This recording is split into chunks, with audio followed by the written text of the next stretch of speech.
Few things in America seem to be trends from coast to coast, but the way our downtowns are changing appears to be one of them. Yeah, the announcement this week, office sharing space company WeWork filed for bankruptcy. It was a major sign of that. The company was worth nearly $50 billion just 4 years ago.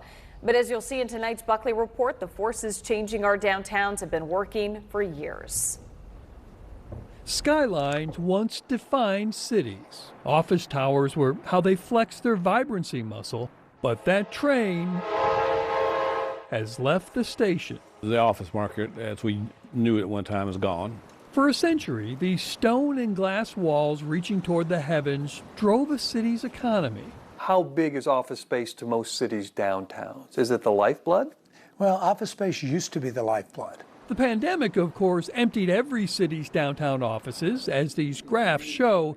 But as both Greensboro's mayor beginning in 2011 and a career commercial realtor across the triad, Robbie Perkins can tell you this problem was brewing long before COVID hit town. The vacancy rate's gone up to 18.8%, but it was still, that's 1.3% more than what it was in 2010. So this has been a long-term, lingering sort of problem. Cities have been working on solutions almost as long, one of which walked right by us as we spoke. This is how you create your energy in your downtown. These guys are all staying at a hotel downtown, so they're bringing dollars in. These guys Perkins is referring to are part of a recent show at the Tanger Center for the Performing Arts in Greensboro, something that draws people downtown on a nearly daily basis.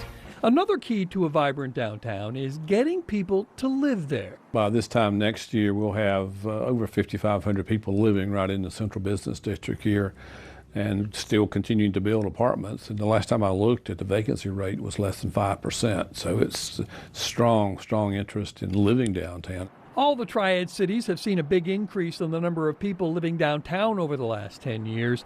But still, those buildings and their hundreds of thousands of square feet of office space aren't going away. Winston-Salem was able to save the iconic R.J. Reynolds building by having the Kimpton Company turn it into an upscale hotel. But the big behemoth is the former BB&T building. The big green building, as we said, is basically vacant. More than 200,000 square feet that Mayor Joynes hopes might end up as a mix of retail and apartments. Is there a role for government in all this? We can step in and maybe help finance some of the close the gap, if you will, because it's expensive as a dickens to turn a building like that into residential. So maybe that we can play a role in closing the gap and making it financially viable. Some of these buildings, of course, will remain as office space, but according to Robbie Perkins, to survive, offices will have to be much more than where your mom and dad went to work. People want to have offices where there's some sense of vibrancy. Where there are things to do, restaurants, shopping, and if you've got those types of amenities, it makes people want to leave their houses and get out and go to work.